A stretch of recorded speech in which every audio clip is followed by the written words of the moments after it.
Tudo bom, pimpolhos? Professor Rodrigo Woloski, professor de História do auladê.com.br. Aula de Revolução Francesa, claro, é uma aula muito importante, vamos dividir ela em duas partes. Turma, a Revolução Francesa ela é muito importante porque ela marca a transição da Idade Moderna para a Idade Contemporânea. Para a historiografia tradicional, que por sinal foi criado por franceses lá no período iluminista, nós temos as gavetinhas, a Idade da Pré-História, a Antiga, a Média, a Moderna e a Contemporânea. E o episódio, o fato, o marco escolhido para terminar a Idade Moderna e iniciar a Idade Contemporânea foi justamente a Revolução Francesa. Então te liga. E qual é o episódio mais específico? 14 de julho de 1789.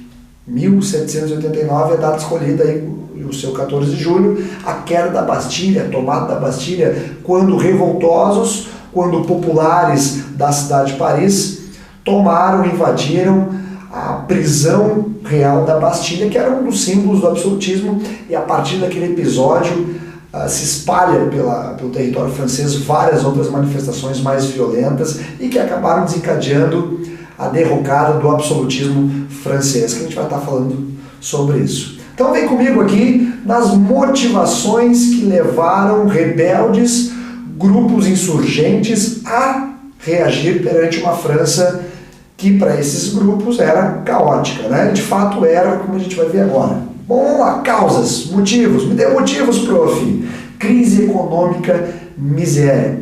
Turma, aqui no século XVIII nós temos uma França com problemas financeiros, com queda da produção, inflação alta, descaso das autoridades em aplicar verba pública para a sua população carente. Nós temos características feudais ainda. Isso mesmo, feudalismo presente no século XVIII na França, onde uma população muito mais camponesa do que urbana nessa França, uma França muito mais rural, eram trabalhadores que não tinham salário. Eles eram servos. E, se tu lembrar da servidão, parte do que tu produz, a maior parte, aliás, fica para o dono da terra, fica para o proprietário. E a maior parte das terras francesas estava na mão da aristocracia ou da nobreza francesa, e 80% da população francesa era camponesa, e era camponesa ainda sob regime feudal, eram servos, galera. Então é uma França com problemas financeiros, inflação alta, alta dos preços, né? Não esquece, inflação é alta dos preços. É uma França com características feudais, miserável, e ainda que tinha um governo tirano, um governo absoluto, que cobrava abusivos impostos dessa população castigada, miserável. E vai lembrar também a Guerra dos 7 Anos. O historiador, né, colocou aí uma Guerra de 7 Anos, porque de fato foi 7 anos, 1756 a 1763. Senhor, mas essa Guerra dos 7 Anos não foi travada lá na América do Norte? Foi, e daí? E daí que os franceses, que guerrearam, lutaram nesses 7 aninhos aqui contra os ingleses, lutaram na América do Norte por disputa territorial. A França gastou dinheiro, gastou verba, investiu força militar, investiu produção bélica, enfim, gastou muita grana dessa França por uma guerra que foi perdida. E mais, a região do Canadá, a região de Quebec, no Canadá, que era francês, após a guerra, passa a ser isso, britânico, inglês. Né? Então, a França, além de perder essa guerra, a França gastou muito dinheiro, investiu forças para tentar enfraquecer os britânicos, que era a grande força mundial, a toda poderosa Inglaterra. Certo, turma? Então, fica esperto nessa guerra. E outra, mais uma, os soldados, as tropas francesas entraram em contato com alguns colonos do atual Estados Unidos e lá trocaram ideias críticas contra tiranias, contra abusos de governo. Não esqueçam que não demora muito para a independência dos Estados Unidos. Né? Mas o principal aqui é uma guerra que é perdida, gastos abusivos gastos nessa guerra e a perca territorial. A burguesia francesa, os comerciantes franceses aí tem um ponto a mais para criticar o seu governo lá do absolutismo.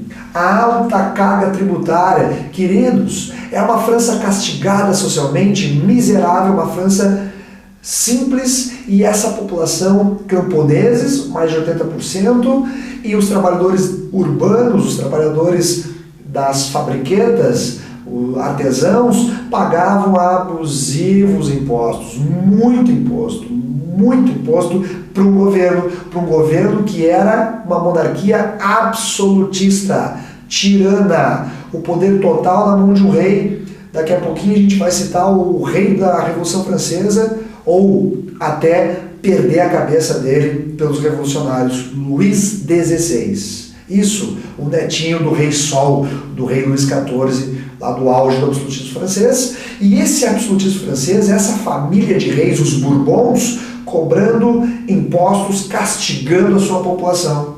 Tá? É claro que essa população carente, passa fome, miserável, incentivados por uma teoria, por uma filosofia que emergia, que surgia com muita força, que é o iluminismo, eles vão se rebelar, vão se revoltar e vão ser braço armado dos burgueses, que era quem liderou de fato essa revolução aqui. Tá? Então aqui, além dos impostos, onde para manter os privilégios do clero, que clero, prof? Isso, a Igreja Católica.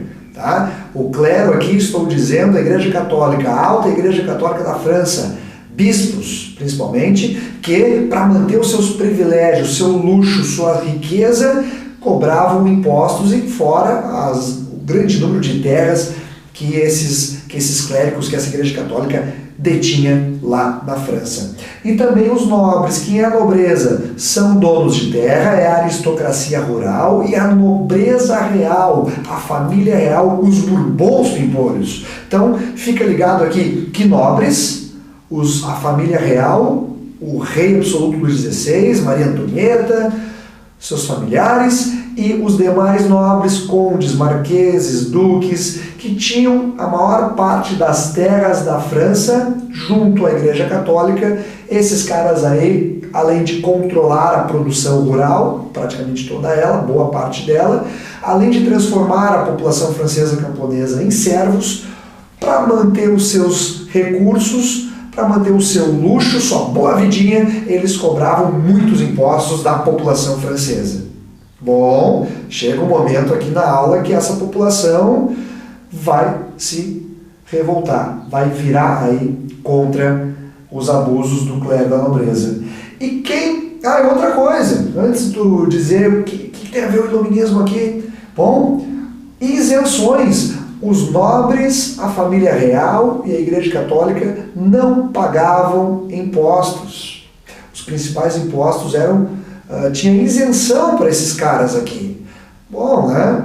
Além de serem isentos, além de viverem no luxo, viverem numa condição social e econômica muito melhor, muito mais vantajoso, como? Explorando a população agrária, com características feudais, repito, e também a população urbana das fábricas que surgiam na França desse período aí.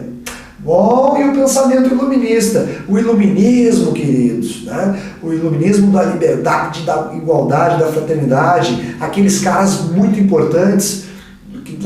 Assiste lá o do iluminismo se não está lembrado. Rousseau, Diderot, Voltaire, Montesquieu. Esses caras aí criticavam o absolutismo, criticavam o poder total na mão de um rei, de uma família real, criticavam as terras serem controladas por um pequeno grupo de pessoas, uma aristocracia, uma oligarquia rural, criticavam esses abusos, criticavam a ideia da obrigação religiosa. Todo francês deveria ser católico, era um monopólio cultural. Claro que os huguenotes, os calvinistas eram aceitos nesse período francês, mas quem tinha o controle, quem tinha o acesso ao governo, a família real, estava ligado ao catolicismo desse período aqui na França. Então os iluministas diziam que o povo francês ou o povo mundial deveria ter a liberdade de expressão, deveria ser livre, ninguém deve ser escravizado, ninguém deve ser servo de ninguém, deveria ter uma igualdade social e econômica, uma igualdade perante a lei, todos são iguais perante a lei, diz lá a Carta do Direito do Homem e do Cidadão francês, que também faz parte desse processo revolucionário aqui. E a fraternidade nome bonito aí, para a irmandade, para a humanidade, para a ideia de felicidade global. Então essas ideias de crítica do poder total, crítica da tirania, de um governo que, além de cobrar impostos à sua população, não aplica esses impostos em melhorias sociais e usa esse dinheiro arrecadado, usa a exploração do trabalho da sua população para manter a sua riqueza, os seus privilégios. Então é isso, Pimpolhada, é isso que tem que lembrar que o iluminismo critica o poder abusivo de uma família real, dos reis. Quem critica de preferência propõe alguma coisa. Os iluministas aqui tinham como proposta a democracia e também a ideia de uma nação laica, liberdade religiosa. Eu tenho uma religião se eu quiser ter uma religião. Então essas ideias iluministas aqui, elas fazem parte dos revolucionários. Quem liderou essa revolução? A burguesia. E com o discurso iluminista, a burguesia consegue cativar essa população carente, essa população marginalizada, explorada lá na França. Fica ligado nisso. Pimpolhos, vem comigo aqui, ó. A França tradicionalmente dividida em 3 estados sociais. O primeiro estado, o topo, uma menor parte da população, o clero. Quem é o clero? Isso, a Igreja Católica. O segundo estado, a nobreza, os donos de terra, a família real. Não minto para vocês, ó. O clero e a nobreza tinham terras, cargos, prestígio, privilégios, isenção fiscal, fisco, o imposto. Tá bom, queridos? 3% da população tinha 90% das terras. 97% da população estão fora do governo, porque não existe democracia, não existe debate político, o governo está restrito, está na mão desses caras aqui, da nobreza do segundo estado, com o apoio, com a aliança do primeiro estado, que era a igreja.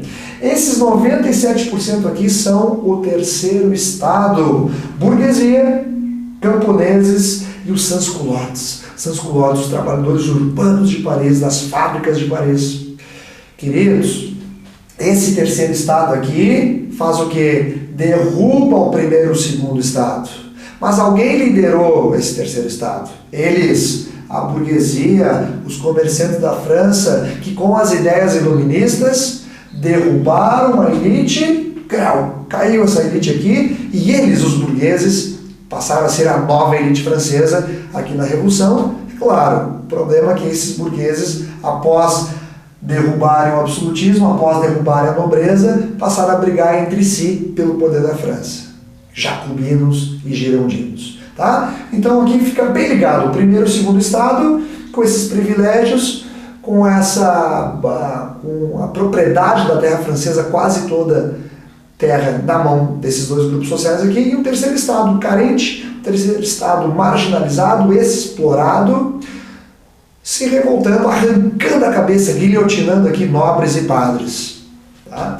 Então, fica esperto aí. Só que a burguesia se utiliza da fragilidade social e econômica de sans-culottes, trabalhadores urbanos e principalmente camponeses para derrubar o segundo e o primeiro estado e assumir o poder. Uma elite emergente derrubando a elite dominante. Né? Então, aí, os 3 estados sociais da França. Muito legal. E olha aqui, uma charge. O Enem adora charge, né, galera? Então é sempre bom a gente ver uma chargezinha aí.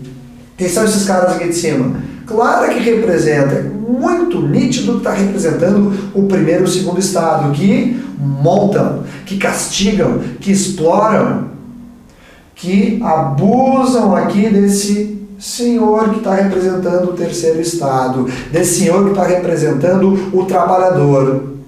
Já que o mundo mudou, né? Algumas coisas sim, mas outras nem tanto, né? A exploração do trabalho, tá? Então, te liga aqui. Vai chegar um momento que esse tiozinho aqui, castigado, abusado pela igreja francesa da época e pela tirania absoluta, pelo governo absolutista, bom, uma hora ele vai levantar, uma hora vai derrubar esses caras aqui e pior, vai arrancar a cabeça de alguns deles. É a fase mais radical da Revolução Francesa.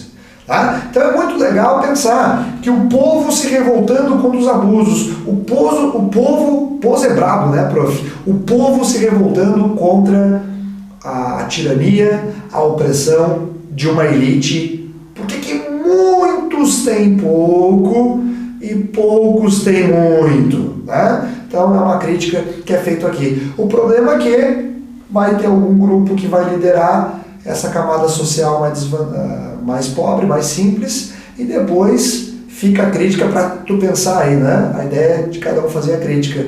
Será que pós-Revolução Francesa, será que pós ideias do Iluminismo, a burguesia vai assumindo o poder de vários lugares da França gradativamente, e o povo melhora, piora? Bom, daí fica aí a teu critério, o teu pensamento. Tá bom, queridos? Então, te liga. Essa charge é a exploração do primeiro e do segundo estado contra o trabalhador. Camponeses, operários e a burguesia iluminista, a burguesia com a cartilha iluminista embaixo dos braços, promovem a derrocada dos grupos de cima e assumem o poder, se transformam na nova elite política da França por um determinado período. Tá? Até chegar o Napoleão Bonaparte e manter a burguesia no poder, e a gente vai ver na aula de Napoleão. Assiste depois a aula do Napoleão Bonaparte quando tiver aí para nós. Certo, galera? Vamos mais! E as fases da Revolução Francesa que a gente vai ver na aula Revolução Francesa, segunda parte. Assembleia Nacional, Monarquia Constitucional, a Convenção Nacional e o Diretório. São as 4 grandes fases aí. Alguns livros didáticos têm uma divisão um pouco diferente, mas a maior parte da bibliografia se utiliza dessa divisão das 4 fases. Muito bem. Tá? Vamos ver o que mais tem para nós aqui. Os partidos políticos, os jacobinos, que eram os radicais, eram os republicanos radicais, os democratas radicais, formados pela pequena burguesia, classe média, apoiado aí pelos sans-culottes, apoiado pelos trabalhadores rurais de Paris, principalmente. Os girondinos, que eram republicanos, que eram burgueses mais moderados, aceitavam dialogar com a nobreza e com a igreja. Enquanto os jacobinos eram radicais, queriam a ideia de reforma agrária, a ideia de igualdade social e econômica, e não aceitavam nenhum foco de nobreza, os republicanos moderados, os girondinos, inclusive, nem tão republicanos assim, aceitavam dialogar com a monarquia. Não uma monarquia absoluta, eles queriam sim uma monarquia parlamentar, mas aceitavam dialogar com essa nobreza. É a grande burguesia. Se os jacobinos é a baixa burguesia, os girondinos é a grande burguesia. E tem os outros 3 partidos políticos ali, não tão influentes na Revolução, mas ainda assim importantes, né? Os cordeliers são republicanos radicais também, são os sans-culottes, mas não esquece que esses sans-culottes apoiavam os jacobinos. Os feulantes, que são os monarquistas constitucionais, a igreja e a nobreza, que conseguiu ter um bom diálogo com os girondinos, queriam manter a monarquia, sim, não mais absoluta, mas ainda assim o poder na mão deles. Claro que com agora a Constituição e o Parlamento está fazendo parte desse Parlamento, burgueses, os girondinos, os jacobinos, enfim. Né? E tem o pântano, a planície, que é a oposição ao radicalismo. São remanescentes de outros grupos de oposição aos revolucionários, aqueles que não concordam com jacobinos, ou são nobres, são clérigos, que não aceitam a Constituição, não aceitam uma monarquia um pouco mais democrática, querem a manutenção do absolutismo. Então, principal, jacobinos são os burgueses radicais, E os girondinos são os burgueses moderados. Tudo bem, gente? Então, fica esperto aí. E os sans-culottes, os trabalhadores urbanos de Paris, eram republicanos radicais também, por isso apoiaram os jacobinos. Tem esse nome, esse grupo aqui, social. Muito bem, turma, tá? Olha aqui o prof de literatura, posando, tirando aí uma foto lá em Paris, lá a capital da nação onde ocorreu a Revolução Francesa, certo? Muito obrigado pela atenção de vocês, sucesso, vai lá assistir mais aulas do auladempo.com.br, compartilha, curte, comenta, vamos fazer parte aí desse nosso projeto maravilhoso que está ajudando o Brasil inteiro. Um abraço, sucesso, tchau!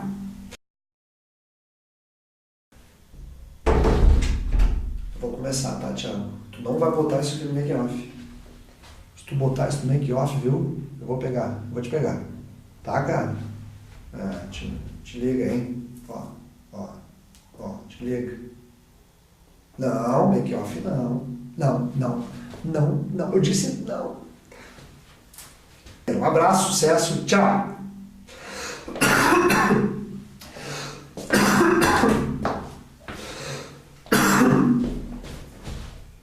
Não coloca isso. Não coloca isso, pelo amor de Deus.